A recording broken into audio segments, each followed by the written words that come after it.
Hello, everyone, and welcome to the Forge Fatherhood webinar, Family, Opportunity, Resilience, Grit, and Engagement.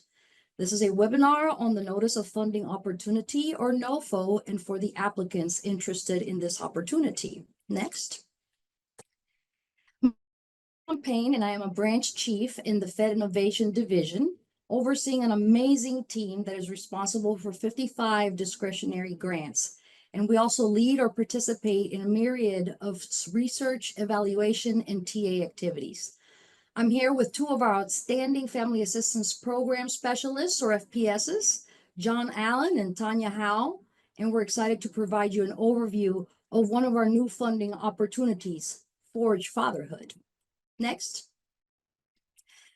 As for our agenda today, we're going to cover the focus and scope.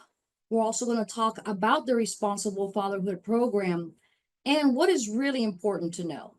So today we're walking through 7 key high points from the Notice of Funding Opportunity, which I will start to call NOFO from here on. So let's get to it, shall we? Next. In terms of focus and scope, the webinar will provide a high-level synopsis of the general and programmatic elements of steps 1 through 4 of the NOFO. However, the webinar will not cover or address anything that is beyond the language contained in the NOFO, or how and what to write for proposals or make any recommendations regarding whether your proposal will be competitive or if it would be funded. Next. So what about the Responsible Fatherhood Program? It is incorporated into U.S. Law 42 U.S.C. subsection 603, paren A, paren 2. $75 million of the appropriated funding is set aside specifically for responsible fatherhood. And this will be the 5th 5-year cohort of responsible fatherhood funding.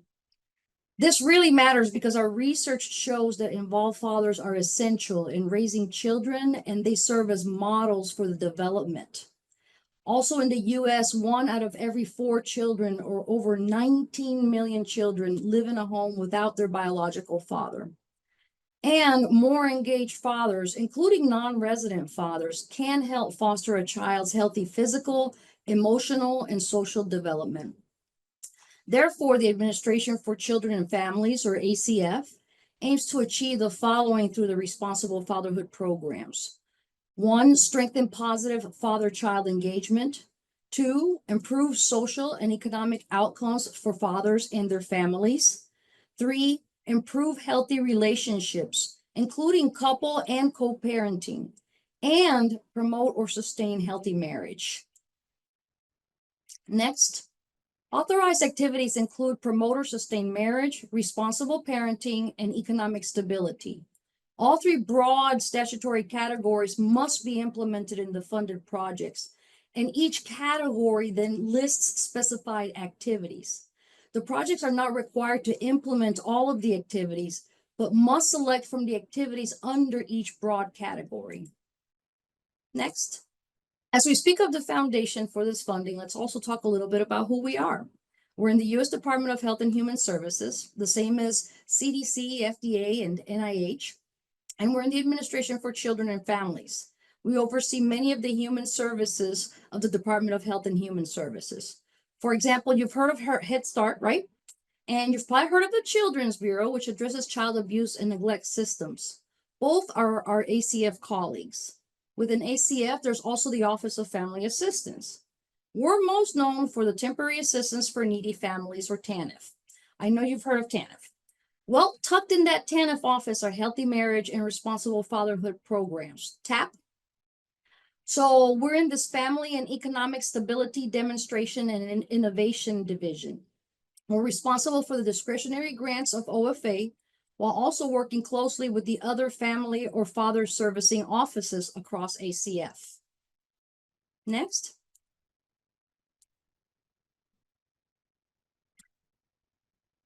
So within our division, we have 2 main arteries, our HMRF grant supports and innovation branches.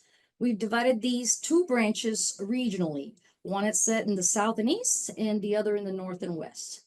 We have 1 external artery which provides technical assistance, and sometimes we call tech transfer. which means that we take what we learn in the HMRF grants, that's our tech, and we transfer it to other learning organizations. We have another external artery as well, which focuses on the national initiatives. That is, we think about how to take our HMRF messaging and broadcast them across the nation to try to inspire and encourage healthy relationships and engaged fathers beyond our programs. And we have a very new branch in our division focused on finding out how to best coordinate tribal TANF and child welfare programs to assist tribal families at risk of child abuse and neglect. Next. Now we'll cover some of the NOFO Step 1 key points. Next. So now that you know about who we are and our authorizing law, let's talk about this NOFO. And remember, we're referencing the steps which organize the NOFO content. Let's talk about important information in Step 1 first, which will take a few slides to get through. So Step 1 includes information about funding, application eligibility, and the program description. Next. We plan to fund a 5-year project period. The project period has 5 one-year budget periods, and awards made under this funding opportunity are subject to federal funds availability. Our award floor is $400,000 per year, and our award ceiling is $1,250,000 per year. Non-competitive continuations are required for each new year of the 5-year funding. Continuations are awarded subject to the availability of funds, satisfactory progress towards performance benchmarks, and a determination that continued funding is in the best interest of the federal government. The funding in years 2 through 5 will not exceed the amount awarded in the first year. Finally, note that cost sharing or matching is not required.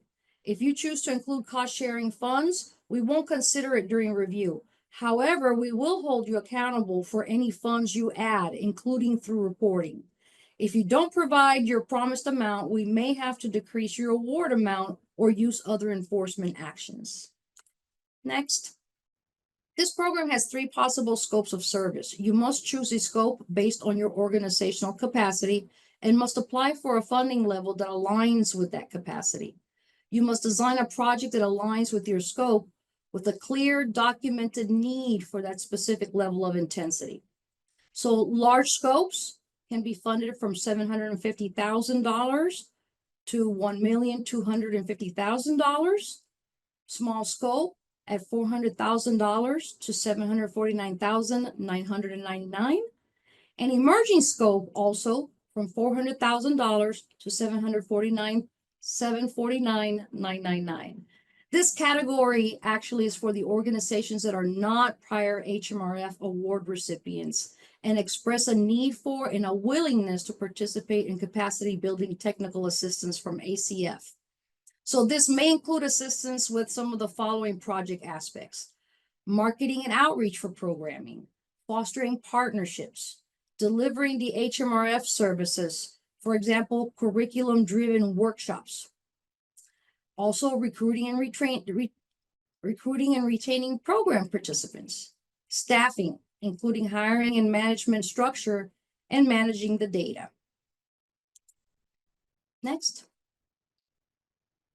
So these types of organizations are eligible for an award, and a couple that I'll name off are state, county, city, and township governments, and also public and state-controlled institutions of higher education, and Native American tribal governments and tribal organizations.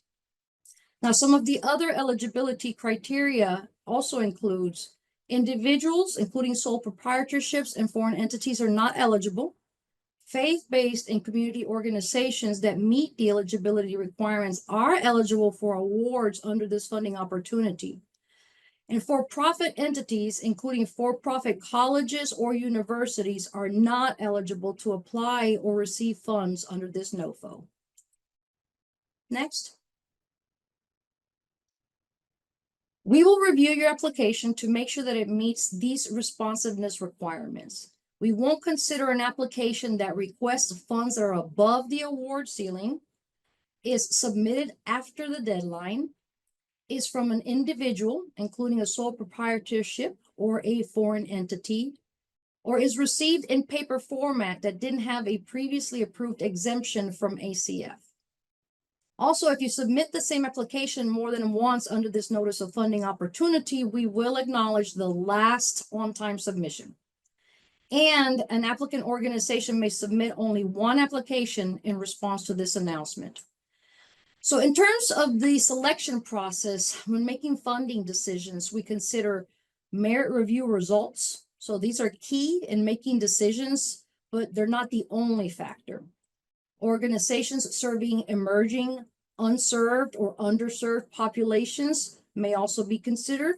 The larger portfolio of an agency-funded projects by considering geographic distribution, the past performance of the applicant, applications that propose to only serve adult fathers ages 18 and older, applications that request funding at or above the funding floor, and scope. We will aim to fund the 22 emerging applications with the highest scores. Next. In terms of assuring continued commitment to promoting this program, leadership in your organization, all community partners, and contributors supported through this grant are expected to be made aware of the importance of being equally invested in and committed to achieving all programmatic goals and objectives. Organizations supported by this funding will be required to provide a succinct, explicit affirmation that the organization, including leadership and partners, are committed to achieving the programmatic objectives and outcomes, and that funds will not be used to add on or gap funding to support other non-grant related organizational priorities, goals, or objectives. Next. This project will help ACF to continuously improve programming and increase positive outcomes for fathers, couples, families, and children. The objectives of the program include case management, including designed individualized service plans for participant fathers. Fathers gain skills and tools that allow them to healthily parent and co-parent. Fathers are more engaged with their children. And fathers are provided economic stability supports and gain employment opportunities. Some of the short-term outcomes of the program include progress towards greater economic stability, improved parenting and co-parenting skills, and improved quality and increased frequency of the father and child engagement. And some of the longer-term outcomes of the programs include increased economic stability and mobility, improved family functioning, and improved adult-child well-being. Next. So your project is expected to implement a specific program model, meaning an intervention that serves and is designed to meet the needs of its specific adult service population. Your model could serve one or more populations, such as community fathers or re-entering fathers. Based on past performance data, we find that implementing one program model will help you achieve your enrollment targets, whether that model serves one or more populations. You may propose more than one model, but we strongly encourage just one. And we also seek clear, well-designed projects that can thoroughly articulate their approach and implementation. Some of the important factors include a structure for the activities and services that you will offer that's also aligned with the project's logic model, the objectives, and the outcomes. You'll need to have staffing plans. Another important training factor is partnerships with organizations that will help you to recruit participants, to deliver services, and to make referrals. A plan for participants that aligns with the target number of participants and accounts for attrition is also very important. This will include recruitment with reasonable plans for project marketing and outreach, enrollment with intake and assessment processes as applicable, and retention with strategies to retain the largest number of participants through the program to completion.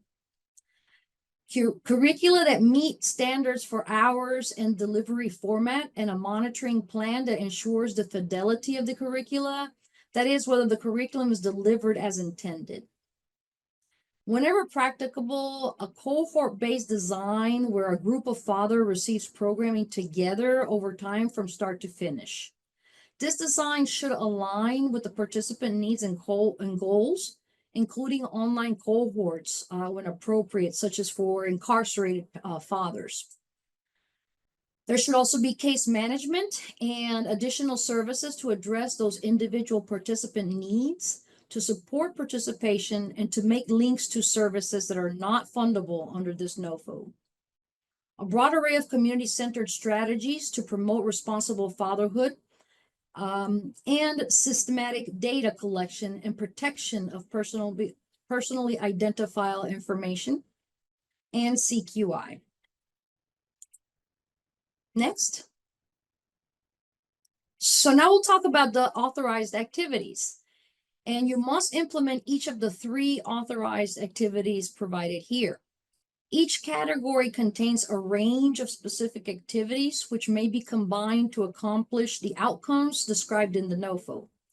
Programs are not required to implement all the listed activities under the 3 authorized categories, but you must select activities from under each category. Next. Now we're going to run through authorized activity number 1, promoting responsible parenting. So you must provide parenting education and father-child relationship enhancement services. And these services must be provided in curriculum-based workshops.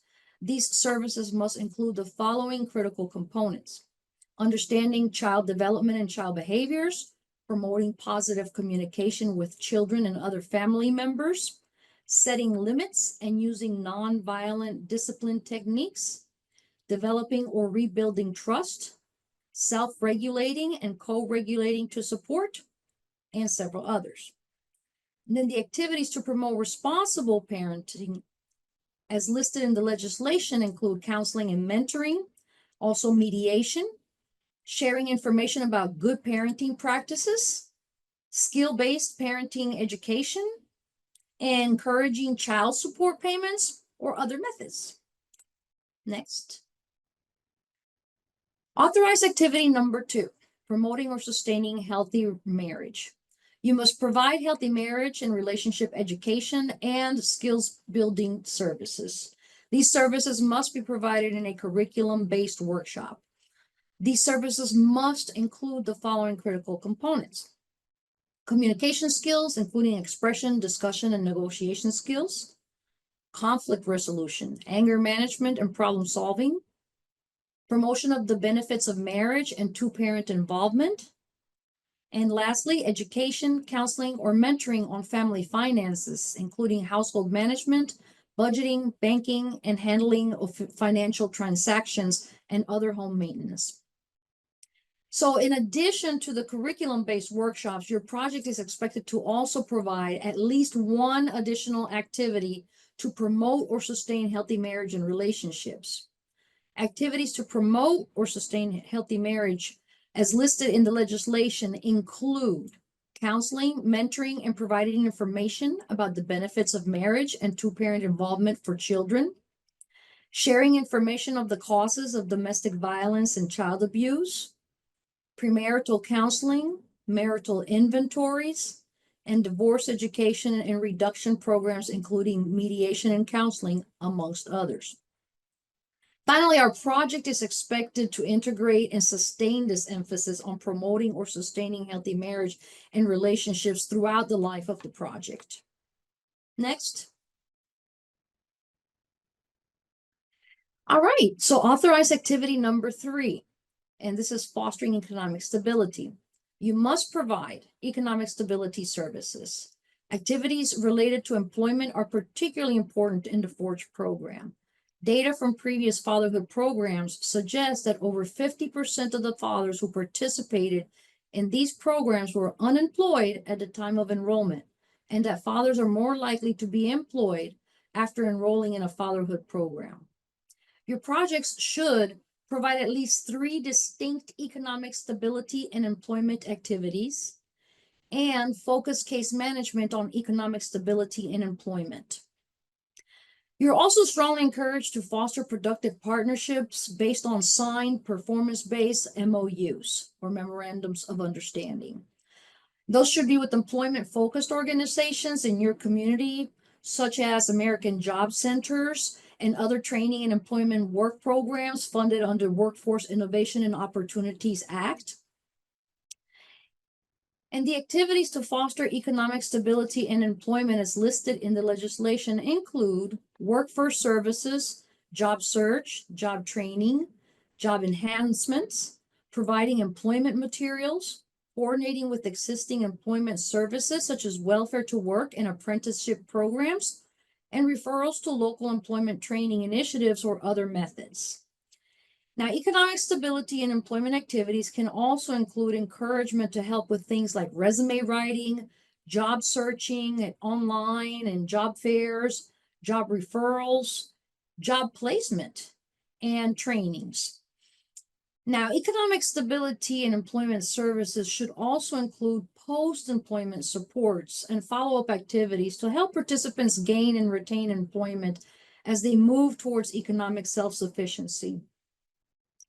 Your economic stability and employment activities, as well as a strong overall focus on employment, will be integrated into your overall program. Previous projects have offered comprehensive employment activities that demonstrated how participants could gain marketable job skills, also that have helped them to attain permanent employment, help them sustain employment, and also improve fathers' skills to help them move towards economic stability. We strongly encourage you to consider job-driven employment activities as a component of your economic stability activities. Some examples of job-driven employment activities include identifying in-demand occupations using up-to-date public available labor market information, partnering or networking with employers in the growth industries such as technology, health professions, construction, entrepreneurial opportunities, and other income-generating alternatives, or coordinating with local businesses, American Job Centers, and other employment training agencies. You may also provide subsidized employment through partnerships for fathers participating in your program. And if you provide employment services, you must ensure that fathers also participate in responsible fatherhood classes or workshops, case management, follow-up, or program supports while they are enrolled in the employment program. So they must be in the classes or workshops as well as receiving the job-driven employment services. You may also implement job-driven employment services and other economic stability services directly or in collaboration with program partners, but these services must not be those standalone types of activities. Participants have to remain enrolled in the other authorized activities while they're receiving these particular services. Next, it is expected that your project will deliver 24 hours or more of curriculum over time in a primary workshop. Your curriculum will include also at least 8 hours of content and activities devoted to the critical component of authorized activity number 2, promoting or sustaining healthy marriage, and also the programmatic objectives and outcomes related to marriage, relationships, and family. A workshop is a set of structured classes. Primary workshops are workshops that all participants are expected to complete. Additionally, OFA expects primary workshops to be delivered in more than 2 sessions and delivered over 2 weeks or more, not over like a single weekend. You must deliver those workshops that use the curricula that are evidence-informed. So evidence-informed or promising practices bring together the best available research, professional expertise, and or input from fathers, families, and communities to identify and deliver services that have promises to achieve positive outcomes for fathers, families, and their communities. The workshops must also be skill-based. The curriculum should teach concrete skills and engage participants in trying out those skills. They should be relevant to the community context and the population being served, including being age appropriate, particularly when serving younger fathers 18 to 24 years of age. And they must clearly and directly align with all NOFO programmatic objectives and outcomes as well. Some fatherhood programs use a curriculum that has already been prepared and tested, which is sometimes called off the shelf. And other programs adapt or develop their own evidence-informed curriculums that are designed to meet the unique needs of their participants. If you adapt an off-the-shelf curriculum, to make it more relevant, you will need to obtain written approval from the curriculum developer and potentially OFA. Adaptations may include adjusting curricula to better meet the needs of the fathers served, stitching together curriculum modules, integrating additional modules into an existing curriculum, and implementing your own evidence-informed curriculum. Now, all curriculum materials, including trainer guides, participant workbooks, and other tools must be maintained in both digital and hard copy options by the program.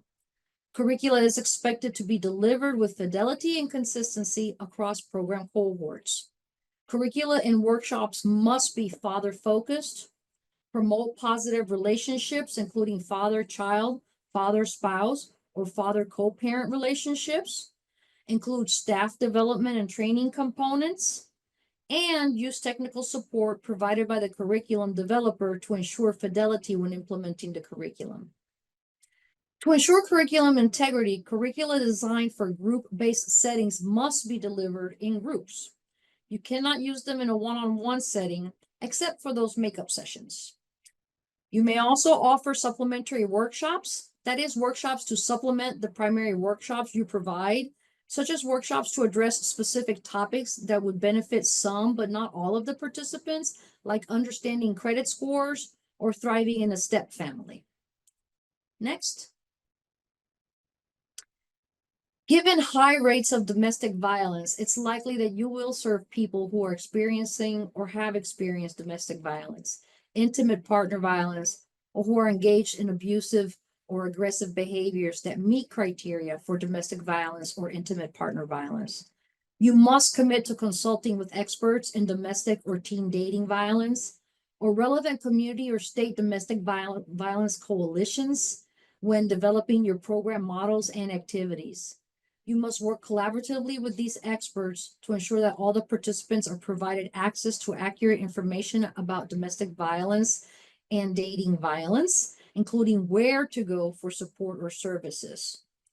That all participants are provided safe opportunities to disclose if they are or have been victims of domestic violence, and that project staff and volunteers receive the training to respond to disclosures of domestic violence by offering confidential referrals to domestic violence resources. You must also ensure that your employees are aware of and trained on your state's reporting requirements for child abuse and neglect. OFA expects that projects will consult with expert organizations on preventing, detecting, and responding to child abuse and neglect. Your project must include teaching participants about preventing child maltreatment. Next. So fathers served must be actively engaged in raising a minor child or actively engaged in the life of a young adult up to the age of 24, who's the child of a partner or relative. The child may or may not live in the same home, and eligible fathers must be 18 or older. They may be married or unmarried biological fathers. They may be expectant fathers, adoptive fathers, stepfathers, or there may be father figures such as grandfathers or foster fathers. Eligible fathers include those in the general population, which you may hear referred to as community fathers, and also reentering fathers, including those who are currently incarcerated and intend to return to their families and communities, as well as those formerly incarcerated fathers who have already returned. We recognize that some fathers would benefit from our programs and services if they were able to participate with a supporting individual. You may design your programs to include the supporting individual. This supporting individual may be a current or former romantic partner, or another person who's actively involved with the father to raise the child, especially a relative of the child or the father. However, the participating father must be the primary participant. Fathers across every demographic and socioeconomic spectrum are eligible, not just fathers who are non-custodial, have low income, or have had contact with criminal justice systems. And note that although your services must be father-focused, your project and activities must be available to mothers and expectant mothers who can benefit from these activities. And you must ensure that participation in programming is voluntary and inform potential participants that their involvement is indeed voluntary. Next. All right, so let's get into some numbers. So this program counts as the fathers as served when they have received at least 90% of the primary workshops. You should serve as many fathers as reasonable, given the amount of funding requested in your program design.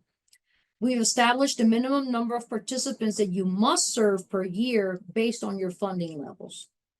So if you are requesting $750,000 to $1,250,000 in funding, so you have a large scope program, you must serve at least 160 individuals per year who will complete at least 90% of the primary workshops.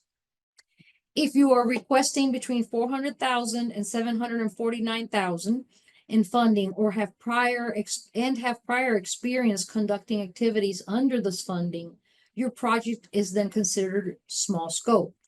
You must serve at least 100 individuals per year who will complete at least 90% of the primary workshops.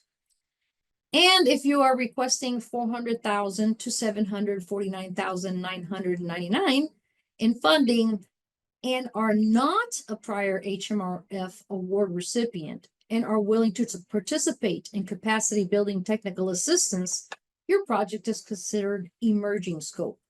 The minimum number of fathers to be served per year are outlined here. So in year 1, you must serve at least 25 individuals. In year 2, you must serve at least 50 individuals. In year 3, you must serve at least 75. And in years 4 and 5, you must serve at least 100 individuals. So to account for the project planning period, in year 1, the large and small scope projects must serve at a minimum half of the number of individuals listed here. You will be held accountable to meet the targets you propose in your application. Next.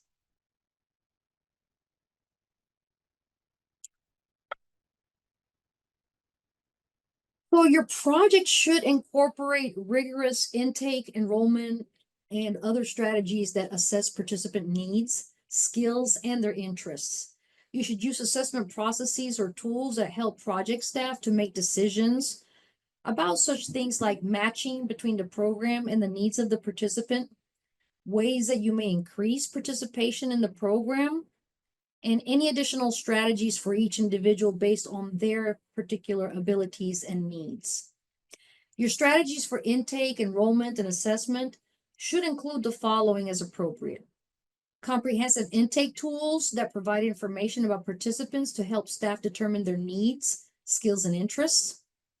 Initial goal setting by gathering information to determine how to best serve that participant. This information would then be used to develop an individualized development plan when appropriate. Assessments such as domestic violence screening, intake surveys, increase in participation and family supports. And also discussion about next steps after enrollment, such as assigning a case manager, reviewing the class or activity schedule, and the attendance expectations.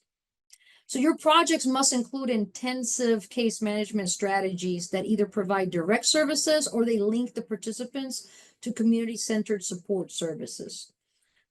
Based on needs identified in the assessment, case management is expected to focus on economic stability and employment activities, including planning for or enrolling in training and identifying and linking fathers to employment opportunities.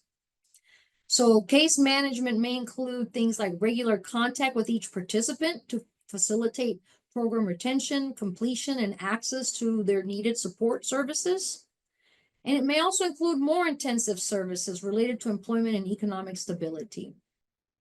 You're expected to provide, on average, 8 individual service contacts per client during the program.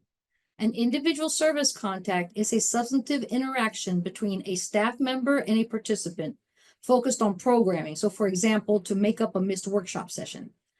Or it's an issue related to the participant's needs. You should also include strategies to ensure that you follow up when referring participants to services that are outside of your own program. You should make regular contact with participants to facilitate their retention and completion. You should have an orientation process, risk and needs assessment, and intake and enrollment procedures. You should chart the participants' goals, objectives, progress, and milestones. Also include employment and education plans. And you should provide follow-up support services to help participants with job placement, retention, and advancement. If needed, your project can include participation support costs that will cover services to increase participation and improve program recruitment and retention. So some of the past grant projects provided transportation assistance, childcare, or meals during those in-person workshops. So we'll discuss these services with you after the award. Next, we encourage you to use partnerships with other organizations in your community when designing and implementing your project. Strong partnerships are critical to maximizing the effects of your project by leveraging resources, building community supports, and increasing access to eligible service populations. Partnerships should be formalized through performance-based MOUs or third-party agreements. And partners can serve as sources for recruitment. However, you should not rely solely on partners for the recruitment and outreach. They also can be useful sources for developing, refining, and shaping materials and plans. Implementers of programming, and they can also be great referral agencies for services that are needed, but you're not available to provide directly through your project. OFA does expect you to partner with at least 2 employment-focused organizations in your community, such as a local American Job Center or the training or employment programs funded under the Workforce Innovation and Opportunity Act. And these organizations should provide training to your fathers or link fathers to employment opportunities, including services that help them retain employment and to advance in their employment. And these should be productive partnerships that are based on signed performance-based MOUs. These employment-focused partnerships are critical to ensuring that the fathers you serve are able to find and retain employment. We encourage partnerships with organizations providing housing assistance because you may not use grant funds for subsidized housing or provide housing vouchers or rental assistance. Consider working with community partners to connect participants then to transitional, temporary, or permanent housing.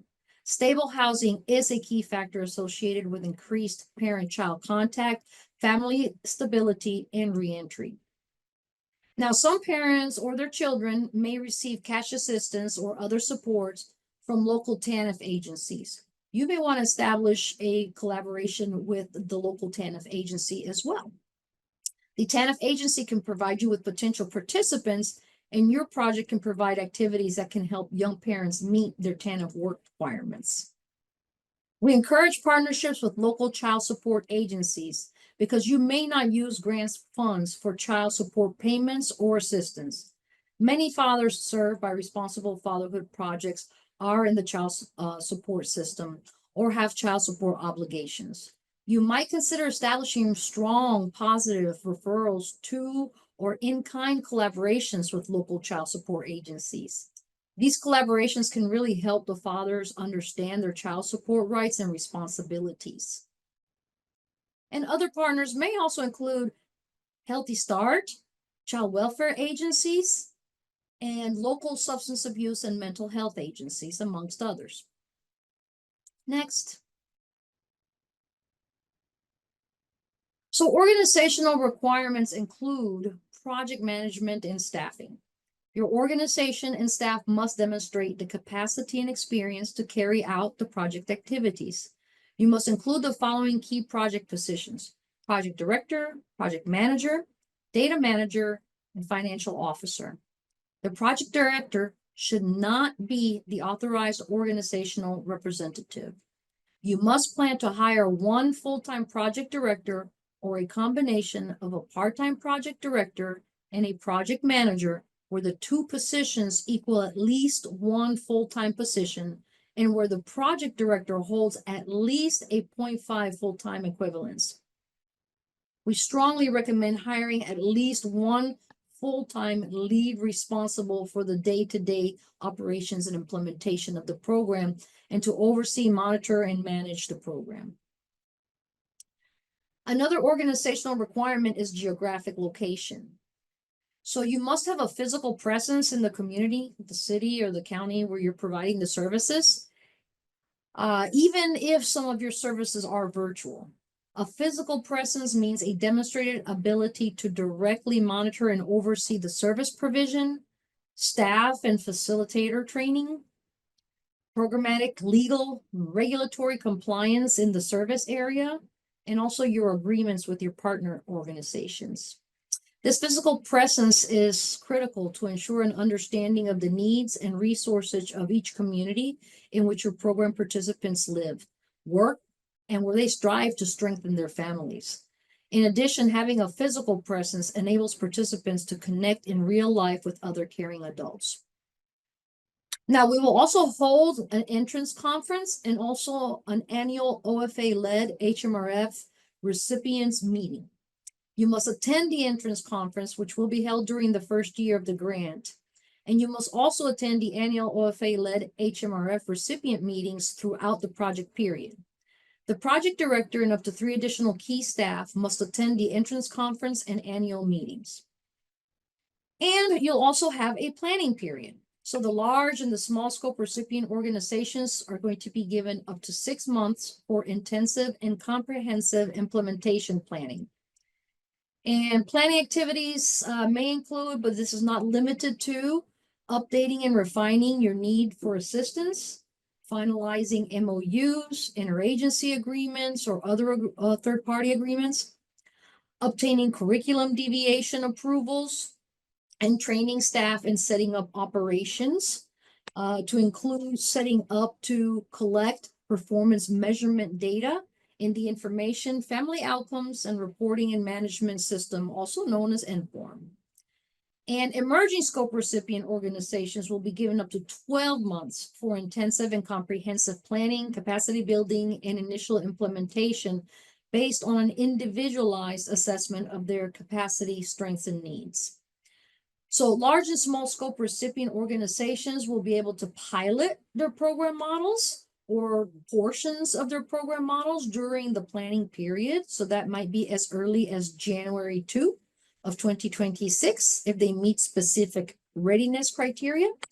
And the emerging scope recipient organizations may pilot their program models or portions of their models during their planning period as early as April 1 of 2026. And they also have to meet specific readiness criteria before piloting their programs. Next. In terms of performance measurement data, you must collect, store, and report data on standardized performance measures in the INFORM system. These measures will fall into 3 areas to provide information on what you're doing and who you're serving. So one area is services provided through the grant. Another area is client characteristics and outcomes. And the third is your program operations. Among other activities, you will need to ask all of your participants to fill out several online surveys.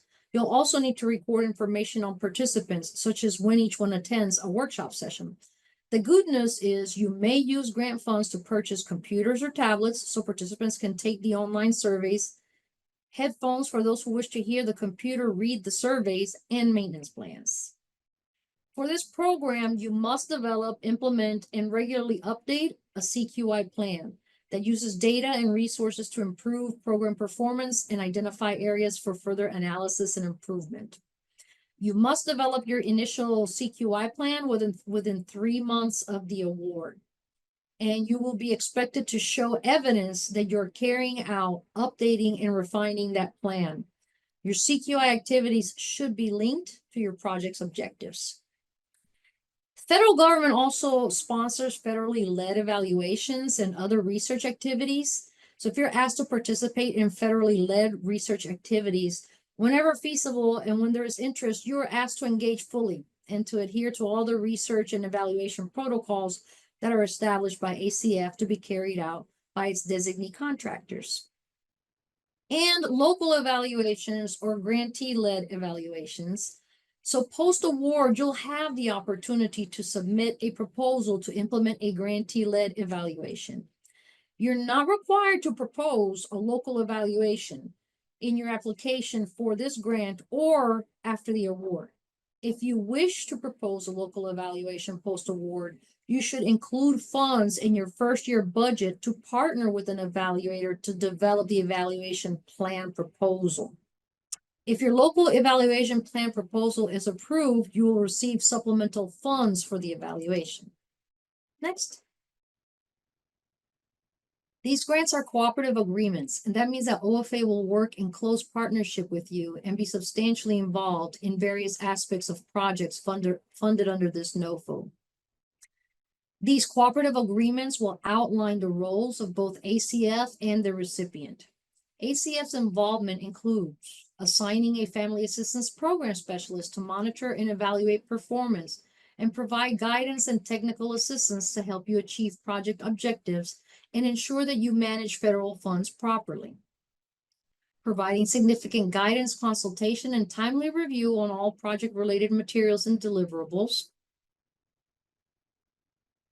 Reviewing, providing feedback on, and approving the project scope, activities, work plan, publications, and products produced with grant funds.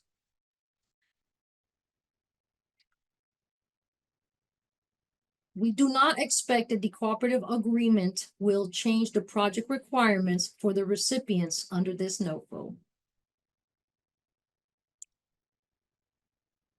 Next. If funded, your project may be used only for costs that are associated with the 3 authorized activities and the administrative costs around those. Projects may not implement a fee-for-service model, which means that program participants must not pay for the services that they receive.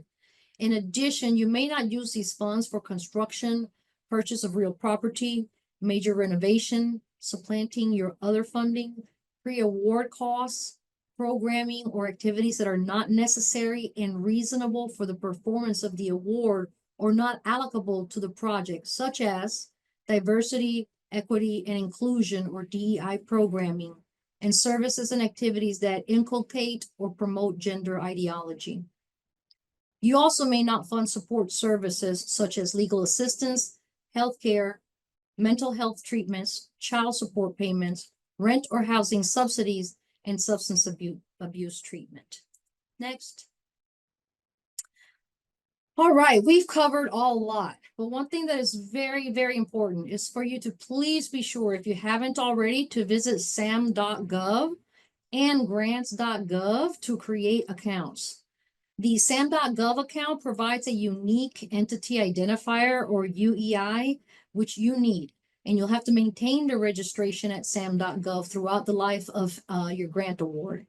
And you must also have an active account with grants.gov. You can see a step-by-step instruction at the grants.gov website for activating an account. And now I'll turn it over to Tanya Howell to discuss step 3 of the Forge NOFO.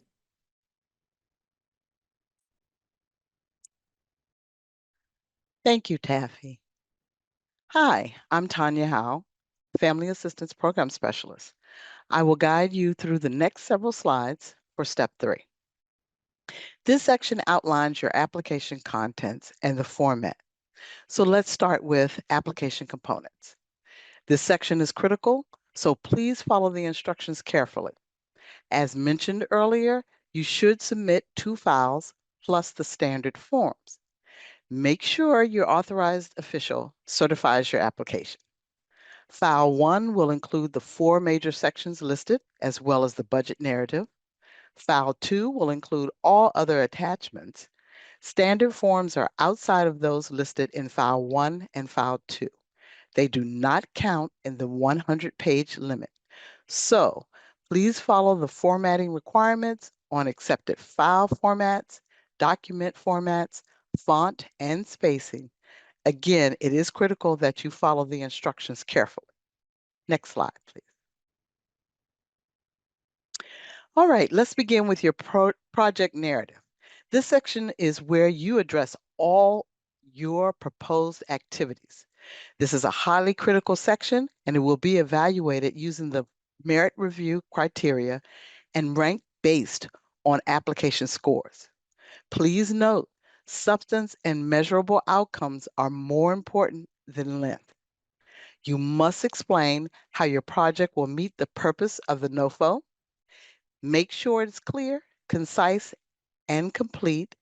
Use cross-referencing rather than repetition. Be sure to include any required supporting documents.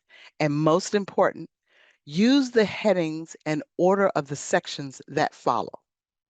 The first four sections of your project narrative are as follows, and please refer to the instructions under each, starting with the geographic location, need for assistance, objectives, and expected outcomes. Next slide, please.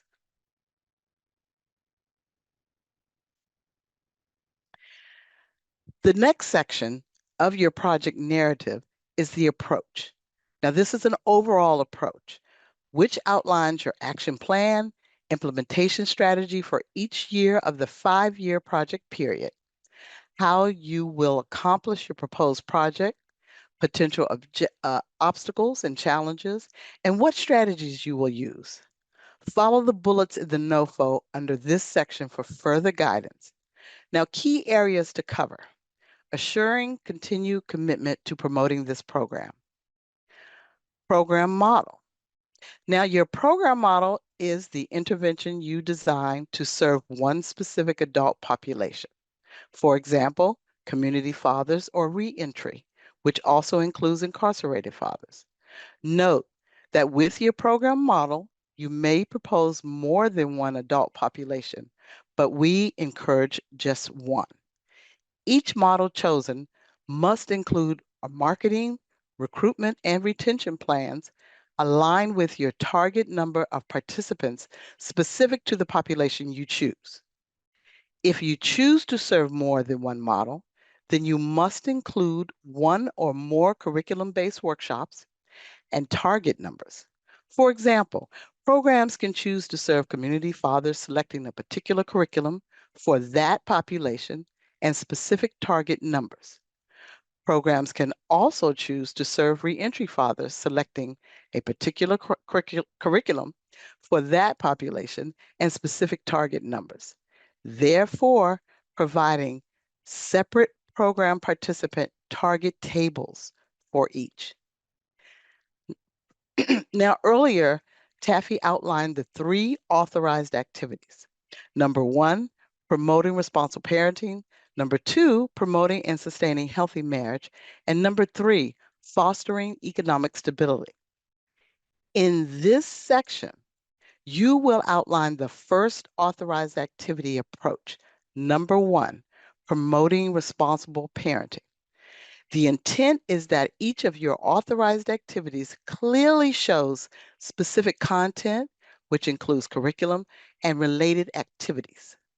You must identify an evidence-informed curriculum, address the critical components outlined in step 1 under authorized activity number 1, promoting responsible parenting.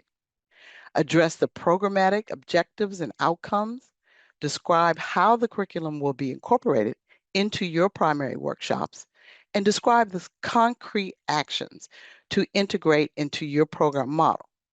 Please review carefully all that is required in this section under promoting responsible parenting.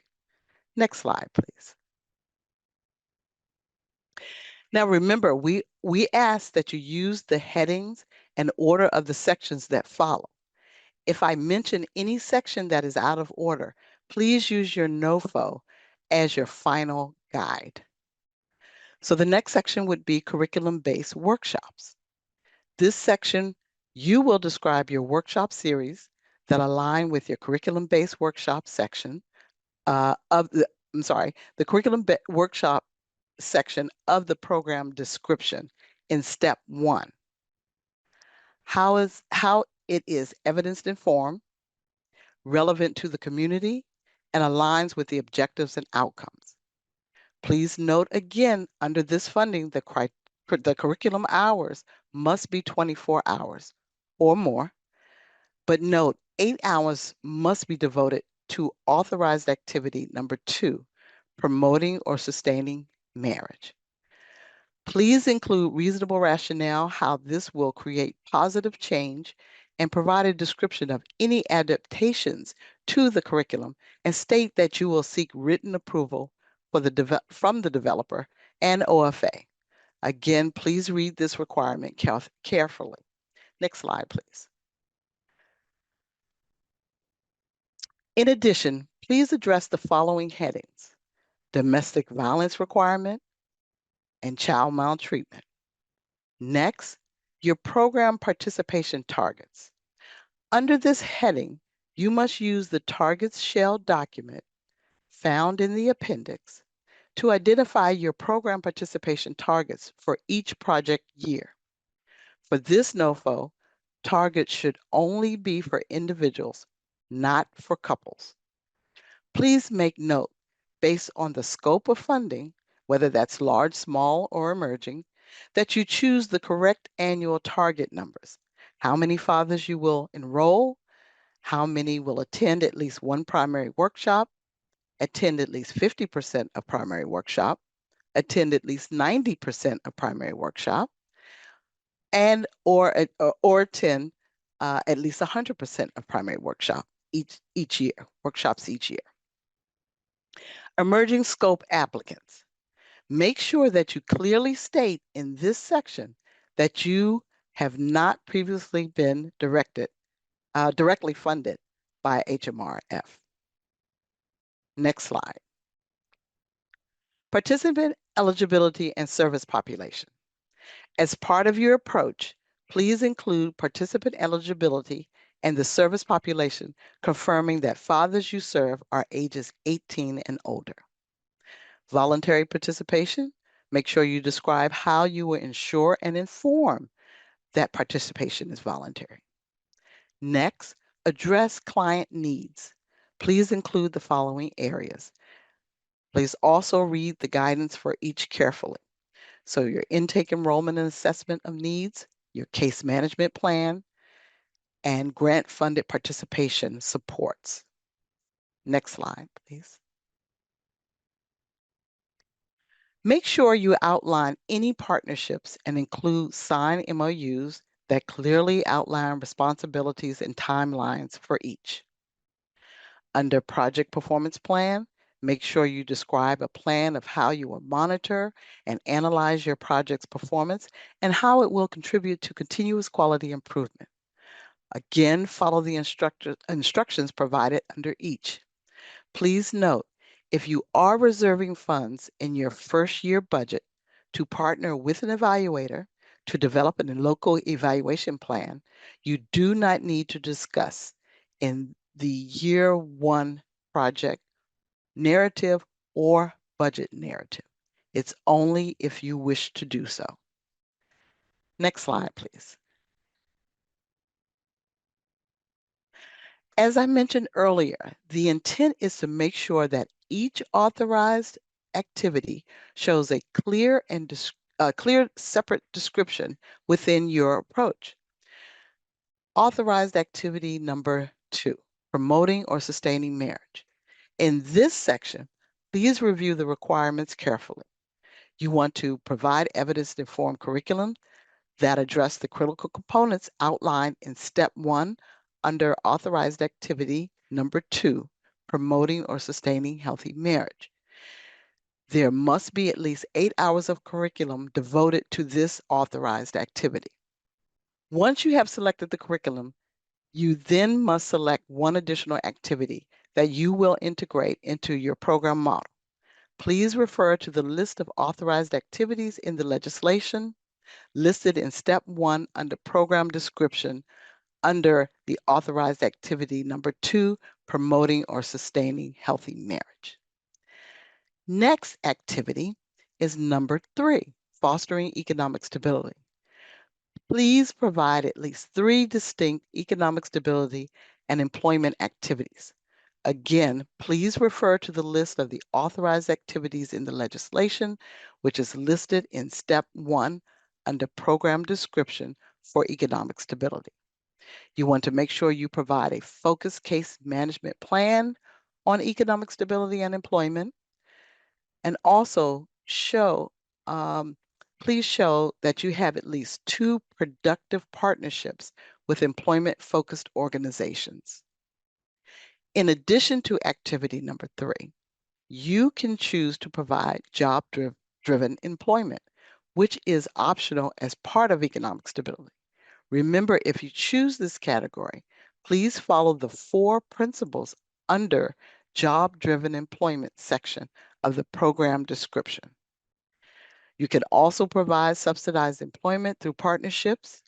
And note, job-driven employment services must not be standalone activities, and participants must remain enrolled in Authorized Activity 1 and Authorized Activity 2. Next slide, please.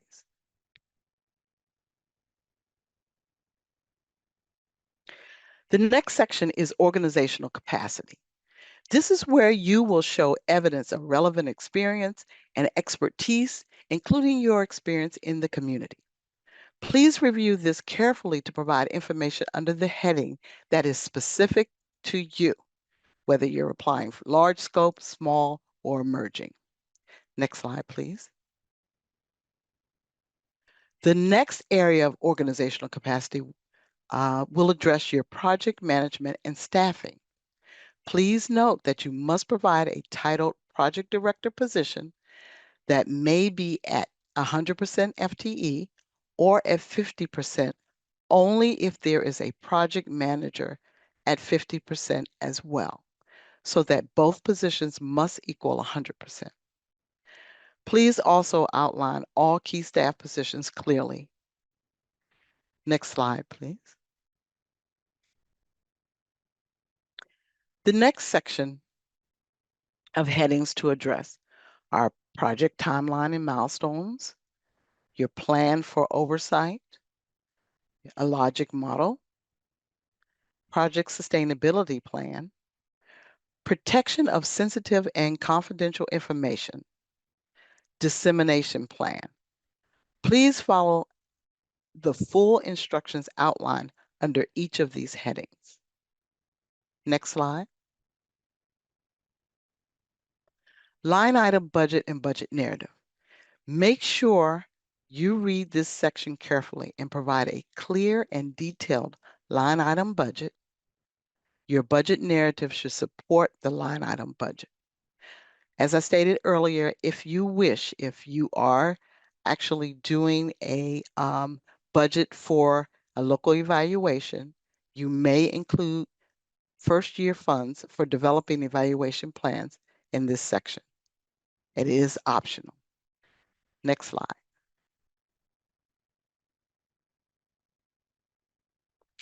Please review the list of attachments as outlined. Please note that the target table shell is not an attachment, although it's listed here, but you can find a sample in the appendix section. Next slide, please. And finally, please review the standard forms and make sure you complete each one listed. Also remember that they are not part of the 100-page requirement. If you have additional questions, please reach out to the person listed as the contact by email. I have concluded step 3 of the application, and now we will hear from my colleague, John Allen, for guidance with step 4. Hello all, I'm John Allen here, and I will be talking about the key points about step 4, how applicants will be evaluated. I will highlight various points on each slide of the merit review, but note the applicants should read the full NOFO. There are 7 criteria that will be evaluated. Next. Merit review criteria is the basis for evaluation and scoring. Reviewers will evaluate and score an application based on the documents presented in the application and will not refer to or access external links or other documents during the review. Reviewers will only use published merit review criteria. Be sure your application addresses every criteria. Next. Approach. Overall, including promoting responsible parenting. Maximum points, 35. The reviewer will assess how well you address the following. Program model. Provide a clear, detailed description and justification of the proposed project, including the program model, curricula, and activities as outlined under the program model. Include a reasonable, rational, or research base for the program model and curricula proposed, including a clear, articulated, justified, and well-documented rationale for why they would create positive change. Describe a comprehensive approach and concrete processes to recruit and engage participants, and justify why this approach will enable you to meet proposed participation targets. Next slide. Approach. Promoting or sustaining healthy marriage. Maximum points, 8. The reviewer will assess how well you identify at least one curricula that meets the standards in authorized activity number 2, promoting or sustaining healthy marriage.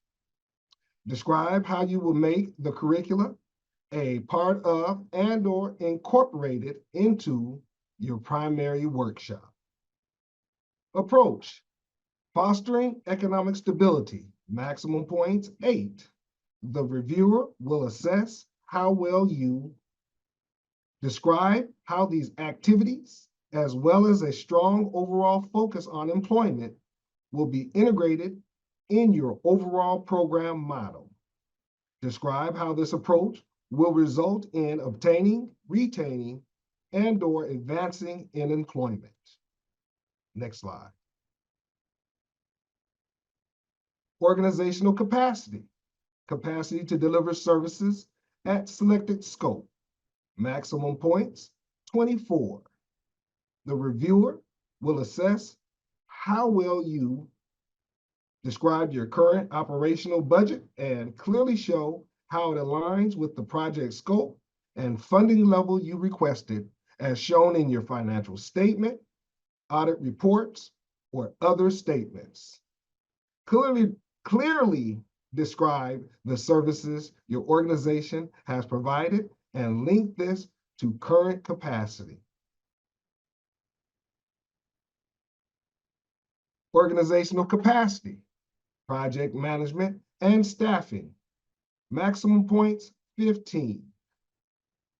Clearly describe the roles, responsibilities, and time commitments of other staff, those at your organization and at any subcontractor or subrecipient.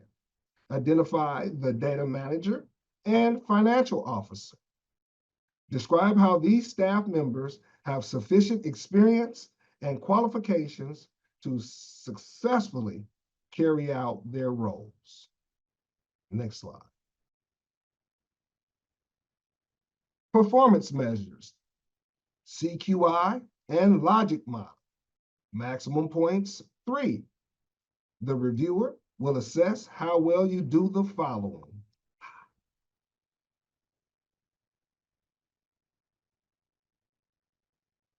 Logic model. Provide a logic model that clearly links proposed activities to clear, measurable, short, and long-term outcomes, and explain how the logic model aligns with the program's programmatic objectives and outcomes.